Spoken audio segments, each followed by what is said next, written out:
Good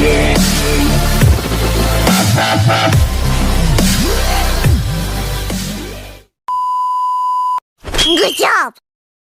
Bismillahirrahmanirrahim. Assalamualaikum warahmatullahi wabarakatuh. Alhamdulillahirabbil alamin wa bihi nasta'in wa ala umuri dunya waddin wa ala alihi wa ashabihi ajma'in. Amma ba'd. Pertama-tama marilah kita panjatkan puji dan syukur kepada Allah Subhanahu wa taala yang telah memberikan kita beribu-ribu nikmat, terutama nikmat iman, Islam, dan ihsan. Shalawat dan salam semoga tetap tercurah limpahkan kepada junjungan kita, yakni Habibana wa Nabiyana Muhammad Sallallahu Alaihi Wasallam, kepada keluarganya, sahabatnya, para tabiin tabiatnya, dan insya Allah kepada kita sebagai umatnya. Amin ya robbal alamin. Berdirinya saya di sini akan sedikit menyampaikan sebuah ceramah yang berjudul Amalan Ibadah bagi Perempuan Haid pada saat bulan Ramadan. Sedih yang dirasakan perempuan taat yang tidak bisa melaksanakan ibadah puasa Ramadan sepenuhnya. Kodratnya perempuan dewasa memang pasti mengalami haid atau menstruasi yang menghalanginya untuk melaksanakan sejumlah ibadah tertentu.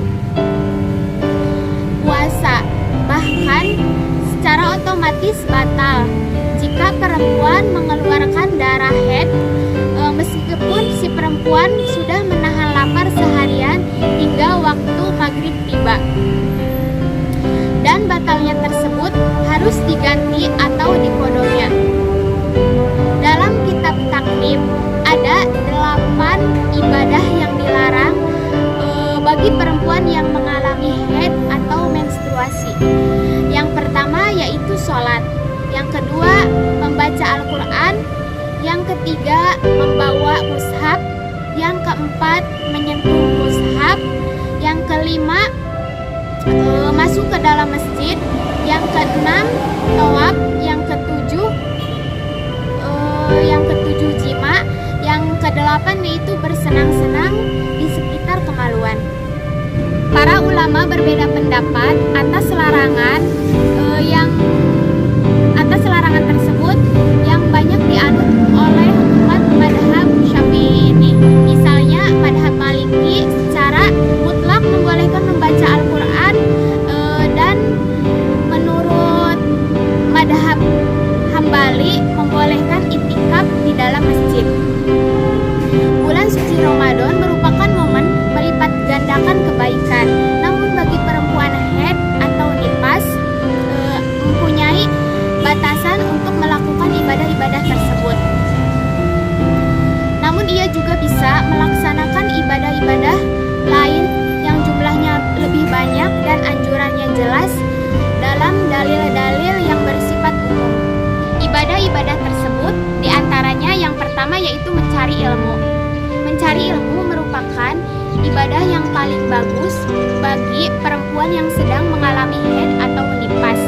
Baik itu dilakukan secara otodidak dengan membaca buku atau kitab, ataupun secara langsung dengan mendatangi gurunya ke majelis-majelis ilmu. Mencari ilmu dalam Islam itu hukumnya wajib. Manfaatnya sangat besar bagi kita bagi diri sendiri dan bagi orang lain, dan menjadikan kegiatan tersebut kategori bernilai ibadah, bahkan setara dengan jihad. Hadis yang berbunyi ta'alamul ilma fa inna ta'alamuhu lillahi qasyatan wa talabuhu ibadatun wa madrasatuhu tasbihun wal haisu anhu jihadun, yang artinya belajarlah kalian, sesungguhnya mencari ilmu karena Allah itu merupakan bentuk ketakwaan.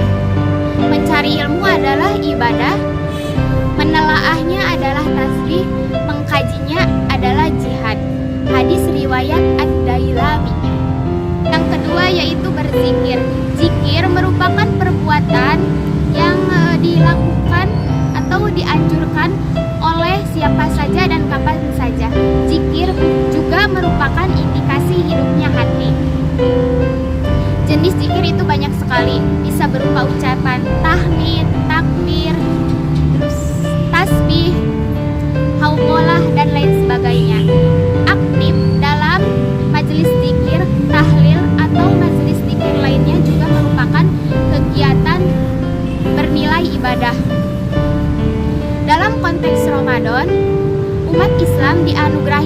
Lailatul Qadar, atau disebut Al-Quran setara dengan 1000 bulan. Bagi perempuan yang mengalami haid atau nifas, sebagaimana umat Islam lainnya, juga dianjurkan setiap detiknya, setiap harinya di bulan suci Ramadan untuk melakukan ibadah dan berzikir. Zikir yang dianjurkan pada bulan Ramadan seperti Allahumma innaka afuwwun karim tuhibbul afwa fa'fu anni.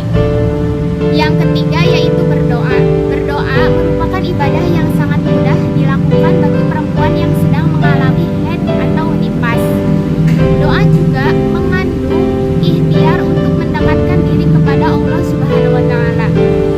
Doa juga biasanya disebut sebagai bermunajat. Yang keempat yaitu melakukan kegiatan sosial. Di samping ibadah-ibadah yang bersifat ritual, umat Islam juga diperintahkan untuk melakukan kegiatan yang bersifat positif, yaitu kegiatan sosial. Kegiatan sosial tersebut seperti berdonor darah, menanam pohon, melakukan pergaulan baik, mengajar, menyiapkan hidangan untuk orang yang sedang berpuasa. Di dalam bulan suci Ramadan, kegiatan ibadah yang bernuansa sosial itu sudah tercermin, seperti perintah menghidangkan makanan untuk orang yang berpuasa meskipun sebiji kurma.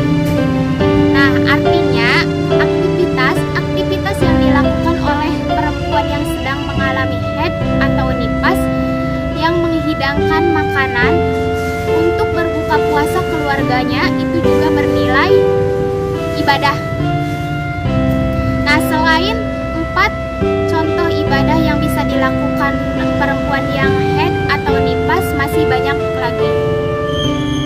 Tidak hanya aktivitas tersebut tidak hanya berealisasi khusus dengan Allah Subhanahu wa taala, tetapi juga berealisasi dengan sesama manusia. Nah, dapat disimpulkan bahwa orang yang khususnya perempuan yang sedang mengalami haid atau nifas pada bulan Ramadan itu masih bisa melakukan ibadah, tidak hanya diam. Seperti ibadah tadi yang telah saya sampaikan, yaitu mencari ilmu, berzikir, berdoa, dan melakukan kegiatan sosial. Sekian dari saya, kurang lebihnya mohon maaf dan semoga bermanfaat. Wassalamualaikum